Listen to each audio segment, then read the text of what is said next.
தமிழகத்தில் மின் திட்டங்களை நிறைவேற்ற முதலமைச்சர் ஒத்துழைக்கவில்லை என்று மத்திய மின்துறை அமைச்சர் பியூஷ் கோயல் கூறிய குற்றச்சாட்டிற்கு அரசு பதிலளிக்க வேண்டும் என எதிர்க்கட்சித் தலைவர்கள் வலியுறுத்தியுள்ளனர். அந்த மத்திய அமைச்சர் சொல்லி இருக்கக்கூடிய அந்த வெளிப்படையான அந்த குற்றச்சாட்டுக்கு தைரியம் இருந்தா, தெம்பு இருந்தா, முதலமைச்சராக இருக்கக்கூடிய ஜெயலலிதா அதற்கு விளக்கம் சொல்லணும். தமிழக முதல்வர் அவர்களை தமிழ்நாட்டினுடைய வளர்ச்சி குறித்து சந்திப்பதற்காக நானும் பலமுறை கேட்டிருக்கின்றேன்.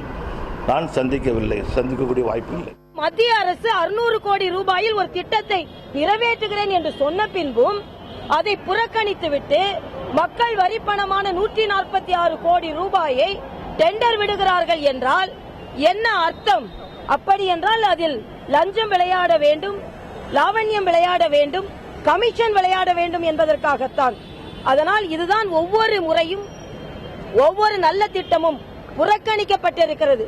தமிழகத்தை பொறுத்தவரையில் மின் வெட்டு என்பது இன்றைக்கும் இருந்து கொண்டிருக்கிறது. இன்னும் சொல்ல போனால் வரப்போகின்ற கோடை காலங்களில் மிக அதிகமாக இருக்க போகின்றது. அதற்கு நிவாரணம் தேடுவதற்கு எந்தவிதமான நடவடிக்கையும் எடுக்காமல் இருக்கின்ற ஜெயலலிதா மத்திய அரசாங்கம் முன்வந்து நாங்கள் தருவதற்கு மின்சார திட்டங்களை கொண்டு வருவதற்கு தயாராக இருக்கின்றோம் என்று சொல்லியும் கூட இவர் அவர்களை பார்க்க மறுப்பது என்பது ஜெயலலிதா ஒரு மக்கள் விரோத முதலமைச்சர் என்பதை மிக தெளிவாக இது காட்டுகின்றது.